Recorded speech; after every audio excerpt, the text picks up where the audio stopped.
tey maa ngi dégg Sonko def benn direct quoi benn déclaration mais Sonko il est très limité mais Sonko yaa ngi jaawle Angleterre ak pomme de terre Sonko te en train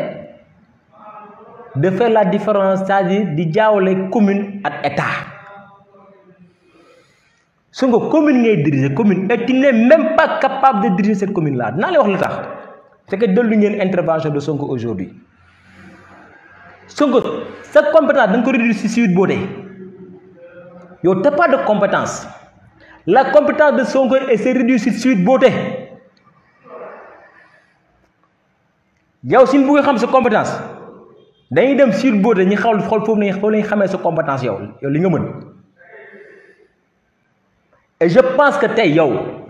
su fekkee ne yow si loolu ngeen sukkandiku pour yow nekk tête de liste nationale tu devais pas être tête de liste nationale Sonko parce que image da nga ko setal setagut da am ku la jiiñ viol da nga dem setal sa image yow nga tax du wax Sénégalais image yow tu penses que tu peux leurrer les Sénégalais yow Sonko yow mënoo leurrer benn Sénégalais yow Sweet Beauté la sa compétence limitée en si Sweet Beauté tey maa ngi dégg nga naan Ziguinchor yeewu leen Sonko manipulateur la si wax day manipuler nit ñi mu ne man j'ai besoin d'ingénieur j'ai besoin de ay compétences quoi yi nekk Ziguinchor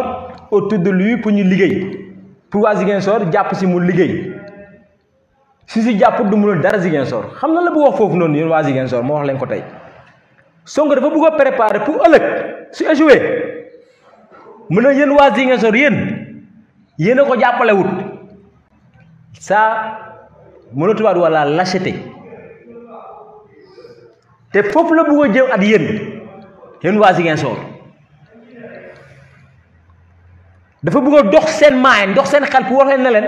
soo leen jógut soo leen liggéeyut soo leen jógut jàppale ko si li muy liggéey soo leen jógut ñëw si moom jàppale ko du dem mais Sonko ba waa Ziguinchor yëpp jëlee seen carte bu waa Ziguinchor yëpp toogee jël seen carte dem votel la parce que dañoo yaakaar tu peux régler le problème mais bu leen ko delloo Sonko tu es un incapable yow tu ne peux même pas diriger une commune bay préparer sa échec bëgg a jël di ko jóobu di ko wér keneen sa échec tu as déjà échoué contrairement au président Macky Sall il a réussi sa commune ba mu ko gagné nekk un homme digne en 2007 démissionné poste yi ñu ko jox yëpp ñëw gagné waat commune am en 2009 d'après diriger ko mosu tax wax Fatick waaye soo la ma jàppale wu lii àll parce que il a ses compétences il sait gouverner il sait faire travailler les gens ne ko da ngay ñëw du wax gaa yi nii di leen wax du wax gaa yi naa leen ay non soo leen ñëwul affaire yooyu non yow yaay wax tax nit ñi ñëw yaay woon yow tes compétences tu diriges tu es le capitaine du bateau yaay diriger gaa yi topp sa ginnaaw ça vaut la peine de faire un appel tu as déjà échoué le président Macky Sall ba mu jiite le Sénégal non daf ko def avec bravoure def ko avec compétence Abdoulaye ma fi waxoon il est compétent il est pragmatique et il ne parle pas beaucoup kooku mooy président Macky Sall kooku du sa morom soo taw di tënkale sa puxus bële sa commune bële ak état lu Macky Sall di def nga xam ne yow Sonko t'as rien compris ci état yow sa compétence yëpp toutes tes compétences Sonko toutes tes compétences dañ ko réduire ci Sweet Beauté dama setal sa bopp arrêtez de jouer ci xelu sénégalais yi dama setal sa bopp sa intérêt la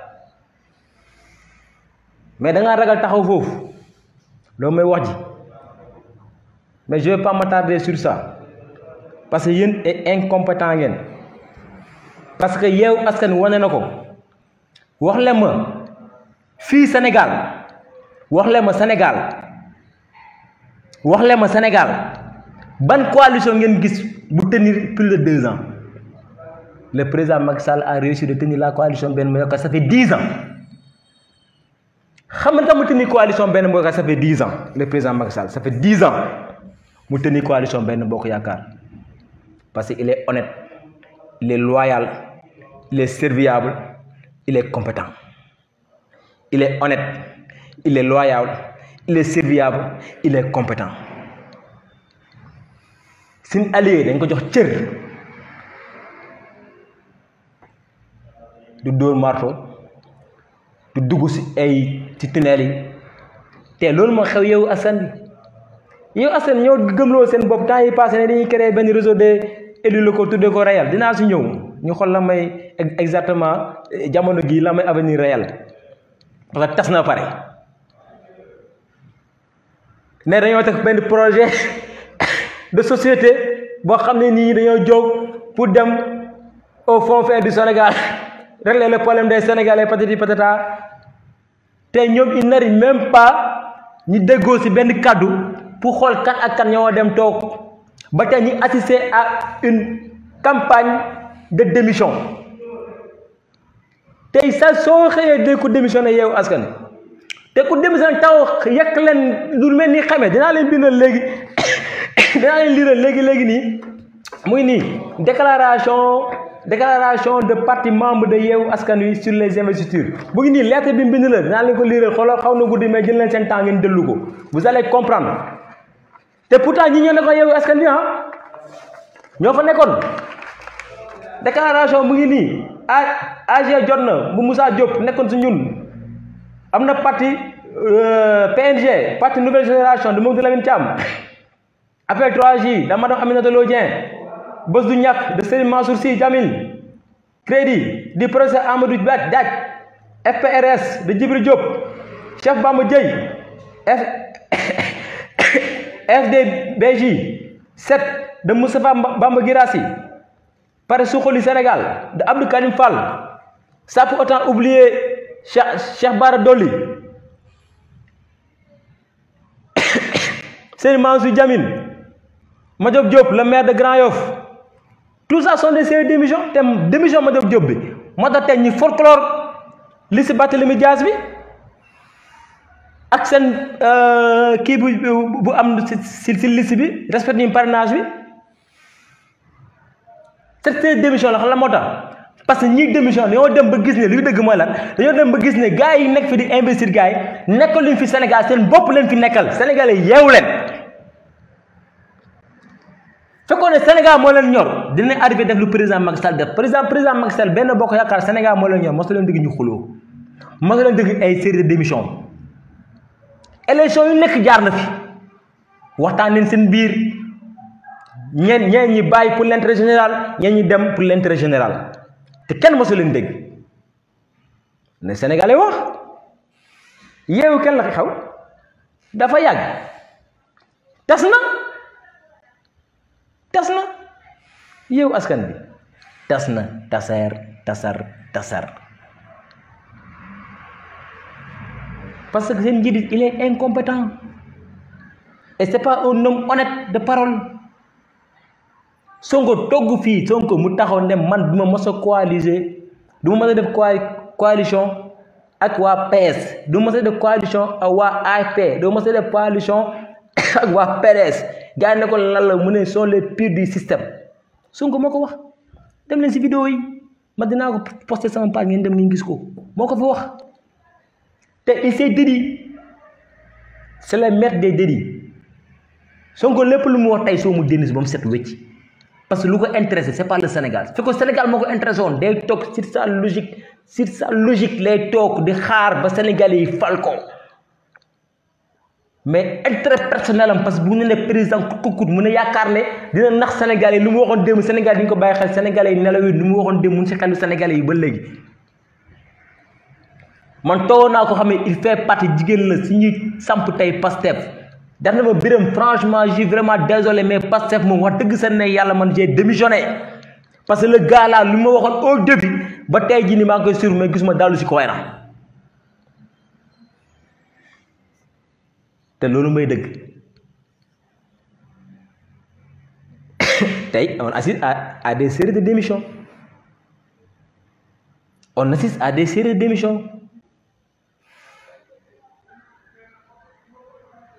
oui on assiste à des séries de démissions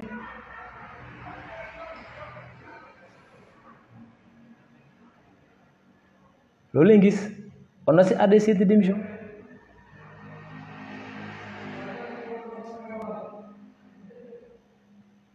franchement je suis vraiment désolé mais leen ma ajouté tuuti sama gars yi bëgg a intervenir comme ça dinañ ñëw wax sama gars yi bëgg intervenir parce que démission yi je pense que ñëpp gis nañ ko te am na yeneen yu ñëw c'est à ne pas finir incha allah rabi du jeex en tant que fekkee ne kenn bëggul intervenir pour ñu ma ajouté mu continuer sama live tey ñëpp gis nañ ces démissions yu am tey Yewwi Askan Wi parce que les gens ne sont pas sincères entre eux ñu ñëpp bëgg def président ñëpp ñor Sonko di jéem a manipuler gars yi dox su xel gars yi ne moom tey mu ngi nii nan la mën a jëlee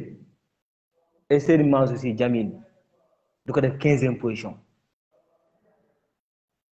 loolu ñàkk cuune politique la cuune politique mënut a weesu loolu Madior Diop ku gagné commune am yow ko liste suppléant cuune politique mënu ko weesu ñooñu di seen ay noonu ñu tam yéen a ko def yéen dem de ànd ak yéen ñooñu noonu vous n'avez pas la même formation politique ils n'ont pas d'éthique ils n'ont pas de déontologie ils n'ont rien ñun suñu parti politique on a appris l'éthique la déontologie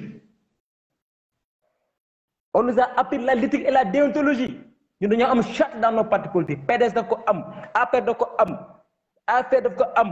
PS daf ko am Pastef rek mooy ñëw si dëkk bii nii il fi éthique ak déontologie boo xam ne mooy lan mooy diffamation injure désinformation saaga nit ñi menacer ça c'est pas un parti politique ça c'est une armée mexicaine donc je vois pas l'intérêt yéen alliés yi nekk foofu Yewwi Askan Wi moo tax tey ñëpp génn nañ dañ ko yéex def ngeen toog foofu di allié ak parti yooyu l'avenir nous donnera raison l'avenir nous donnera raison incha allah rabbi donc s'il vous plaît ngir yàlla sénégalais yi yeewu leen te maa ngi dégg Barthélémy Diaz di fait appel à la jeunesse des salons Barthélémy Diaz yow Sénégal sa gëmoo Barthélémy est-ce que say doom ñi ngi Sénégal Barthélémy Diaz say doom fii la nekk su ma jumu sa doom fanaa États-Unis lañ juddoo de Barthélémy Diaz combat yi nga mën a yëw ban sa doom moo nekk si combat bi su nga combat yi nga mën a yëw ban sa doom moo nekk si combat bi seen jabar ba seen jabar moo si nekk sama gars yeewu leen je parle à la jeunesse sénégalaise l'heure n'est pas au combat inutile l'heure n'est pas de prendre le combat d'une personne boo xam ne nii c'est un problème crypto personnel l'heure n'est pas au combat de Sweet Beauté l'heure n'est pas au combat d'une liste qui a été folklore grâce à leur incompétence l'heure est au combat d'aller faire développer le Sénégal le président Macky Sall est en train de monter la route président Macky Sall tey dafa wane yoon bi te j'en profite de l'occasion récemment rek dafa am si réew mi dëkk bi lu fi nekk mooy dafa am ñu soxor ñu bon ñu fi nekk mais malheureusement xamuñu ne ñan la mais incha allah bi la gendarmerie sénégalaise dina édifier la lanterne dëgg bi dina feeñ yàggatut récemment nit ñi dem saboter ligne de communication la terre du terre autant que moi le train express régional di nekk loo xam ne nii réalisation moderne tey ñëwin Lyon ñëwin France ñëwin États-Unis tey la sous-région Afrique tout le monde a les yeux pointés sur le Sénégal